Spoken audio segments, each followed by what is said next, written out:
Assalamualaikum everyone. Today we are going to discuss about the Pak Army Commission LCC test and what was the question which came in academic portion, and we are going to discuss about the pattern of test, intelligence test and corps of signals test, in which telecom engineering, software engineering and information security domain was required. So kindly share this channel, subscribe this channel and click the bell icon. Thank you. उससे पहले मैं आपको ये बता दूं कि verbal और non verbal किस तरह आता है, इंटेलिजेंस टेस्ट की क्या पैटर्न होता है। तो इंटेलिजेंस टेस्ट में सबसे पहले वर्बल में हमारे पास 84 क्वेश्चंस होते हैं और हमारे पास 30 मिनट्स होते हैं। उसके बाद नॉन वर्बल में हमारे पास 64 क्वेश्चंस होते हैं और हमारे पास 30 मिनट्स ही होते हैं। उसके बाद हमारा एकेडमिक टेस्ट स्टार्ट हो जाता है अगर आप ये इंटेलिजेंस टेस्ट कंप्लीट कर लेते हैं तो। एकेडमिक टेस्ट में हमारे पास 50 क्वेश्चंस होते हैं, उस 50 में से अगर हम सॉल्व कर लेते हैं बिल्कुल सही तो हम पास हो जाते हैं, वरना फिर फेल का लिखा हुआ आ जाता है और आपको अगेन अटेम्प्ट करना पड़ेगा। सबसे पहले मैं आपको बताऊं कि टेलीकॉम के हिसाब से कॉर्प्स ऑफ सिग्नल्स में डीएसपी यानी डिजिटल सिग्नल प्रोसेसिंग के क्वेश्चंस आ सकते हैं। इसमें मैं एक्सपीरियंस के साथ आपको बता सकती हूँ कि एनालॉग और डिजिटल कन्वर्जन आ सकती है एडीसी, और इसके opposite digital to analog conversion आती है। कंट्रोल सिस्टम आ जाते हैं कि किस तरह हमारे कंट्रोल सिस्टम यूज़ होते हैं, सैम्पलिंग किस तरह होती है, सैम्पलिंग रेट हम किस तरह सिलेक्ट करते हैं, ओवर एंड अंडर सैम्पलिंग के क्या इफ़ेक्ट होते हैं हमारे सिग्नल पर, क्वांटाइजेशन किस तरह काम करती है और लेवल ऑफ क्वांटाइजेशन किस तरह होते हैं। क्वांटाइजेशन में हम वोल्टेज यूज़ करते हैं, एलियासिंग किस वजह से होती है हमारे पास और इसके हमारे सिग्नल पर क्या इफ़ेक्ट होते हैं, difference between FIR and IIR filters. ये जो डिजिटल फिल्टर्स में आप पढ़ेंगे इसको डिटेल में आपको पढ़ना पड़ेगा एफआईआर और आईआईआर फिल्टर को, क्योंकि इसमें बहुत से क्वेश्चंस आते हैं। इसमें ये भी आते हैं कि advantages and disadvantages of FIR and IIR filter, दोनों के डिफरेंस हमें मालूम करने हैं, एडवांटेजेस और डिसएडवांटेजेस और एप्लीकेशन भी मालूम करनी है। लीनियर टाइम इनवेरिएंट सिस्टम और non linear time invariant system बहुत ज़्यादा आते हैं। इसमें क्या फंक्शंस यूज़ होते हैं, किस तरह हम इसमें कन्वर्जन करते हैं। एनालॉग एंड डिस्क्रीट सिग्नल के बारे में क्वेश्चंस आते हैं। Amplitude and digital discretisation by quantisation किस तरह होती है, यानी जब हम एम्पलीट्यूड और सिग्नल को डिस्क्रीट वैल्यूज़ में कन्वर्ट करते हैं तो हम किस तरह यूज़ होती हैं। क्वांटाइजेशन एक्चुअल में टाइम एम्पलीट्यूड को डिस्क्रीट में कन्वर्ट करता है और सैम्पलिंग हमारे टाइम को डिस्क्रीट करता है। तो इस टाइप के क्वेश्चन आते हैं। उसके बाद हमारे पास पोल्स और जीरोस के कॉन्सेप्ट लाजमी आते हैं कि पोल्स किस तरह काम करते हैं, दोनों फिल्टर्स में पोल्स और जीरोस किस तरह काम करते हैं।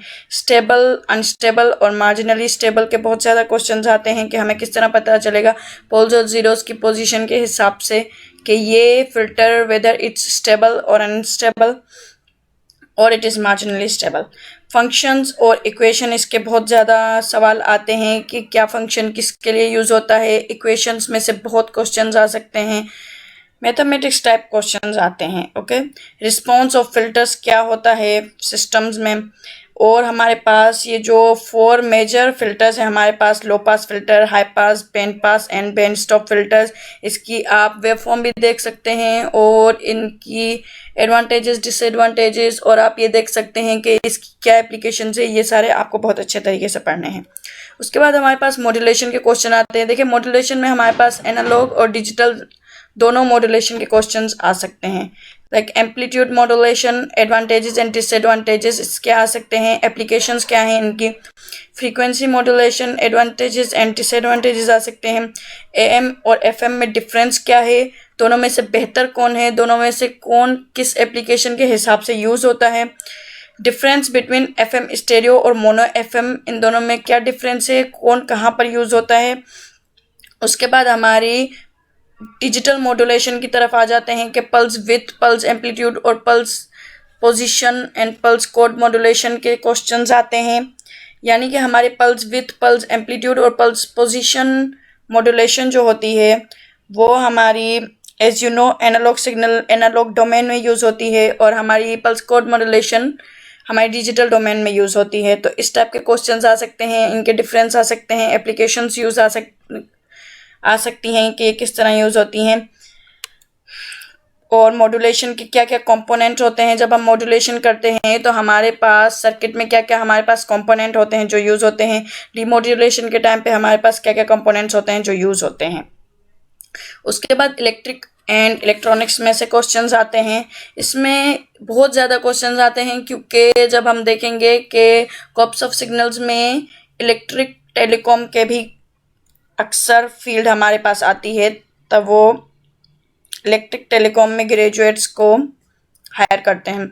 तो उसमें हमारे पास ये क्वेश्चंस बहुत ज़्यादा इंपॉर्टेंस रखते हैं। इसमें हमारे पास कंट्रोल सिस्टम के बारे में बहुत सवाल किए जाते हैं।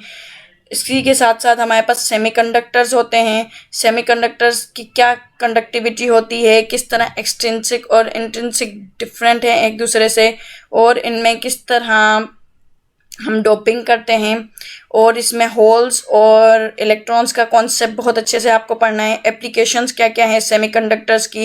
ट्रांसड्यूसर और ट्रांजिस्टर्स के बहुत ज़्यादा क्वेश्चंस आते हैं, इनकी एप्लीकेशंस आती हैं। बेस एमिटर और कलेक्टर जैसे ट्रांजिस्टर्स में होते हैं, ये किस तरह यूज़ होते हैं। इनमें होल, इलेक्ट्रिक करंट और फ्री चार्ज का क्या कॉन्सेप्ट है, किस तरह बेस एमिटर और कलेक्टर में करंट पहुंचती है।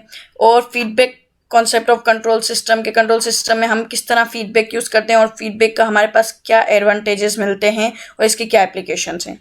उसके बाद जो मोस्ट इम्पोर्टेंट आ सकता है वो एंटीनाज आ सकते हैं। आप इन्हें बहुत अच्छे से पढ़ लें। मैं अपने एक्सपीरियंस से बता रही हूँ कि एंटीनाज आ सकते हैं। सबसे पहले यागी उदा एंटीना, और आप ये देख सकते हैं wide band antennas, narrow band antennas, इनके बहुत क्वेश्चंस आते हैं।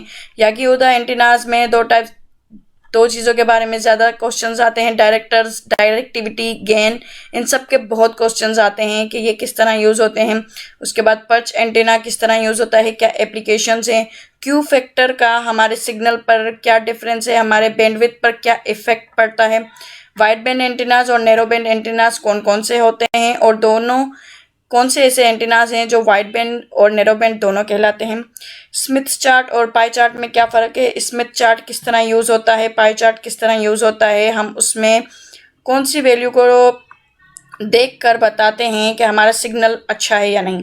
मोनोपोल एंटीना, जिसको हम मार्कोनी एंटीना भी कहते हैं, इसके बहुत क्वेश्चंस आते हैं कि ये किस तरह ग्राउंड वेव रिफ्लेक्शन के थ्रू हमें अच्छा गेन प्रोवाइड करता है। डायरेक्टिविटी एंटीनास की किस तरह यूज़ होती है, और एंटीनास की पोलराइजेशन सिग्नल की स्ट्रेंथ किस तरह बढ़ाती है, इन सब के बारे में क्वेश्चन आते हैं। तो आई होप कि आपको वीडियो पसंद आई होगी। इस वीडियो को ज़्यादा से ज़्यादा शेयर करें, अपने फ्रेंड्स को भी शेयर करें ताकि वो भी इस इंफॉर्मेशन को हासिल कर सकें। Thank you.